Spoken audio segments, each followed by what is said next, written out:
নমস্কার বন্ধুরা, রুবিস kitchen and blog থেকে বলছি। আশা করি তোমরা সবাই ভালো আছো, আমিও ভালো আছি। রুবিস কিচেন অ্যান্ড ব্লগে সবাইকে স্বাগতম। ছোটরা আমার ভালোবাসা নেবে আর বড়রা আমার প্রণাম নেবে। শুরু করছি ব্লগটা। আর দেখতেই পাচ্ছ, মাথায় গামছা বেঁধে কাজে লেগে পড়েছি। না, আসলে ছেলে এই ঘরে ঘুমিয়েছিল, এসি চলছিল, আর আমি একদম এসির ঘরে একদমই শুতে পারছি না। তো আমি পাশের ঘরে শুয়েছিলাম। তো পাশের ঘরে যেহেতু ঠাকুর ঘর, তো ওই ঘরটা আমি পরিষ্কার করে ঝাড় দিয়ে মুছে স্নান করে আমার পুজো দেওয়া হয়ে গেছিলো। চুলটা পুরো ভেজা ছিল।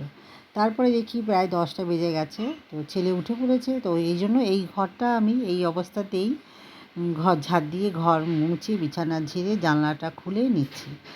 আর আজকে বাপি আসবে না, সেই জন্য আমাকে কাজগুলো করতে হবে। তার আগে আমি ঠাকুর ঘর পরিষ্কার করে ঝাড় দিয়ে ঘর মুছে হয়ে গেছে, স্নান করে পুজো দিয়ে নিয়েছি, রান্নাঘর পরিষ্কার করে নিয়েছি। আজকে না রান্নাঘর একদম ক্লিনভাবে পরিষ্কার করবো, সেই জন্য সকাল সকাল উঠে এই কাজগুলো সেরে নিয়েছি। আর এখন দেখো আমি স্নান করে নিয়েছি। তোমরা হয়তো ভাবছো যে ঘর ঝাড় দিয়ে ঘর মুছে কেন তারপর তুলসী মন্দিরে জল দিচ্ছে। আমি আগে তুলসী মন্দিরে জল দিয়ে স্নান করে পুজো দিয়ে নিয়ে তারপরে এই ঘরটা পরিষ্কার করতে এসেছি।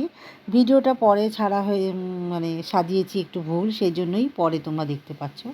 তো যাই হোক, বড় ঘরটা মানে এসির ঘরটা পরিষ্কার পরিচ্ছন্ন করে নিয়ে চলে এসেছি রান্নাঘরে। রান্নাঘরে কটাগুলো বাসন ছিল, সব ধুয়ে নিয়েছি। দিয়ে এখন আমি শাক কাটছি। আর আজকে হবে, হাজবেন্ড বাজারে গিয়েছিল, আমার কর্তামশাই, ও বাজারে গিয়েছিল, বাজার থেকে শাক এনেছে আর এনেছে বাটা মাছ আমার জন্য।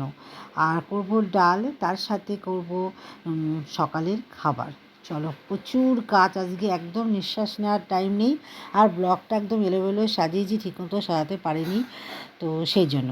তো যাই হোক, আমি এখন মাছগুলো ছুঁয়ে নিচ্ছি। তার আগে শাক কেটে শাক ধুয়ে রেখে দিয়েছি। এখন বাটা মাছটা বাজার থেকে যেহেতু কেটে এনেছি, তবু মাছের মধ্যে অনেক আঁশ থাকে, সেগুলিকেই আমি সব ভালো করে ছাড়িয়ে ধুয়ে রেখে দিয়েছি। আর এইদিকে একটা টিফিনও রেডি করে নিয়েছি। টিফিনটার আমি করেছি পরোটা, সাথে সুজি আর সাদা আলুর তরকারি। এটা আমার ছেলে খেতে ভীষণ ভালোবাসি, আর টিফিনটা ওর জন্যই রেডি করেছি। আমি যেহেতু একটু ডায়েটে আছি বলে পরোটা ময়দা এসব কিছুই খাবো না। আমি খেয়েছি 1 গ্লাস ছাতুর ঘোল, আর হাজবেন্ড আর আমার ছেলে একই খাবার খেয়েছে। তো এই হচ্ছে সকালের টিফিন। আর এদিকে আমি মাছটা রান্না করে নিচ্ছি। তোমাদেরকে দেখলেই মাছটা ভালো করে নুন হলুদ দিয়ে মেখে, ভালো করে ধুয়ে নুন হলুদ মেখে মাছটা ভেজে নিয়েছি। আর মাছটা করবো যে বাটা মাছের ঝাল। এই রেসিপিটা তোমরা কালকে মঙ্গলবারে আমার চ্যানেলে তোমরা দেখতে পাবে, রুবিস কিচেন অ্যান্ড ব্লগে। তো দেখো, মাছটা ভালো করে ভেজে নিয়ে আমি একটা মশলা কষিয়ে নিয়েছি, আদা পেঁয়াজ রসুন দিয়ে, আলু দিয়ে মাছটা ঝাল ঝাল করে করব, কারণ খেতে দারুণ লাগে। আর ঝাল খেতে ইচ্ছা করছে এই কারণে, যেহেতু আমার খুব ঠান্ডা লেগেছে, নাকে মুখে প্রচণ্ড কেমন একটা বিচ্ছিরি গন্ধ, আর প্রচুর ঠান্ডা লেগেছে, সেই জন্য একটু ঝাল ঝাল করে বাটা মাছের করলাম ধনেপাতা দিয়ে। আর তারপর করেছি লাল শাক। লাল শাকের রেসিপিটা তোমরা চ্যানেলে পেয়ে যাবে, যেহেতু মঙ্গলবার না বুধবার দিন আমি এটা লাল শাকের রেসিপিটা ছেড়ে দেবো। লাল শাকটা কীভাবে করছি সেটা তোমাদের সাথে শেয়ার করি না। পেঁয়াজ রসুন কাঁচা লঙ্কা দিয়ে ভালো করে শাকটা কুচিয়ে নুন হলুদ দিয়ে ঢেকে ঢেকে শাকটা নামিয়ে নিয়েছি। এই হচ্ছে দুপুরে আজকে রান্নাবান্না। আর খেয়েছিও তাই। খাওয়ার থালিটা আর কি তোমাদেরকে দেখাতে পারিনি, এত কাজ করেছি, সেই জন্য কাজ করতে করতে অনেকটা বেলা হয়ে গেছে। দুপুর 2টোর সময় ঢুকেছি, হচ্ছে 2টো আড়াইটা এরকমই হবে, রান্নাঘর পরিষ্কার করতে। আর কাজ করতে করতে দেখো একদম সন্ধ্যা হয়ে যে অন্ধকার, তোমরা দেখতেই পাচ্ছ। একদম মানে প্রায় 6টা, 6:30টাই বেশি, 6:30টাই হবে। আমি রান্নাঘর পুরো পরিষ্কার করে ক্লিন করে নিয়েছি একদম। কারণ হচ্ছে সেই বিয়ের আগে পরিষ্কার করেছিলাম আর এখন পরিষ্কার করছি। মাঝে পরিষ্কার করেছিলাম কিন্তু ক্লিনভাবে করিনি। আজকে রান্নাঘরটা একদম ক্লিনভাবে পরিষ্কার করে নিয়েছি, দেখতেই পাচ্ছ। তাছাড়া রান্নাঘর নোংরা থাকলে আমার প্রচণ্ড অসুবিধা হয়। আমি প্রত্যেক সপ্তাহে রান্নাঘর পরিষ্কার করি। শরীরটা ভালো ছিল না বলে সেজন্য প্রত্যেক সপ্তাহে করিনি, হয়তো 15 দিন পর করেছিলাম। তো যাই হোক, তাছাড়া তো হাজব্যান্ড আছে, ও তো কাজে এক্সপার্ট, ও পরিষ্কার করে, আমিও পরিষ্কার করি। ওনার তো আর্মি ম্যান, কাজ করতে প্রচণ্ড ওনার ভালো লাগে, উনিও পরিষ্কার করে। তো যাই হোক, আমি আমার মতন পরিষ্কার করে নিয়েছি। তারপরে এসে স্নান করে নিয়েছি, আবারও স্নান করে তারপরে একবারে সন্ধ্যা দিয়ে নিয়েছিলাম। তোমাদের সেটাই শেয়ার করছি। দেখো, স্নান করে আবার নাইটি পরলে আবার স্নান করে নিয়েছি, কারণ পরিষ্কার করতে গা পুরো নোংরা হয়ে গেছিলো, সেই জন্য। তারপরে মাঝে আবার কাচাকুচিও করে নিয়েছিলাম। কাচাকুচি করে, কারণ একটু রোদ উঠেছে আর এগুলো প্রচণ্ড নোংরা হয়েছিলো। মাঝে ওই কাজ করতে করতে এসে কটা কাচাকুচি করে দিয়েছি। আর আমার কর্তামশাই বাইরে মেলে দিয়েছি, শুকিয়ে গেছে, নিয়ে এসেছি, আমি ভাঁজ করে নিলাম। এখন যাব যে একটু বাজারে। এখন যাচ্ছি একটু বাজারে, একটুখানির জন্য দরকার, যাচ্ছি বাজারে, চলো। আর আজকে অনেক কাজ করেছি, মানে ধারণার বাইরে। তোমরা আমার ব্লগে দেখতেই পাবে কত কাজ করেছে। পাপি আসেনি, ঘর দুয়ার পরিষ্কার করে, মানে এভরিথিং। আর এক্সট্রা কাজ বলতে আমি করেছি রান্নাঘর পরিষ্কার।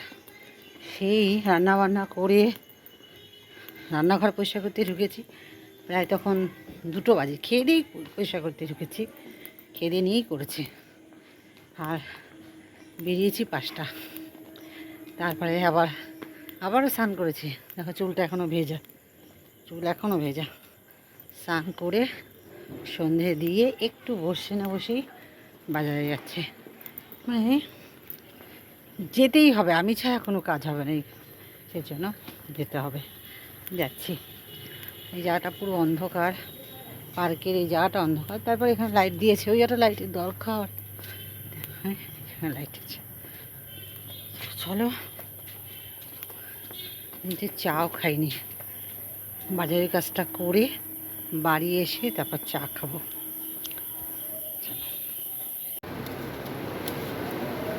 সন্ধ্যাবেলায় চা খাচ্ছি, সাথে বিস্কিট আর ফুলুরি। কত মাসে বাইরে গিয়েছিল, ফুলুরি দিয়ে এসছে।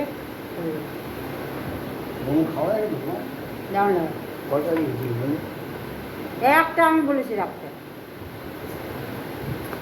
আমি ফাস্টফুড খাই না তো, হট করে খেলে আমার ঠিক থাকে।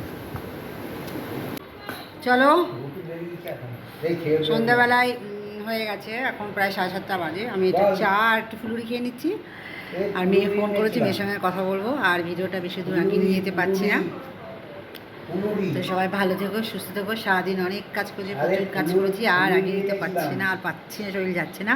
রাতে ভিডিওটাও করতে পারছি না। চলো, টাটা, এই পর্যন্ত। সবাই ভালো থেকো, সুস্থ থেকো। খুব শীঘ্রই দেখা হচ্ছে পরে একটি ব্লগে। Tata, good night.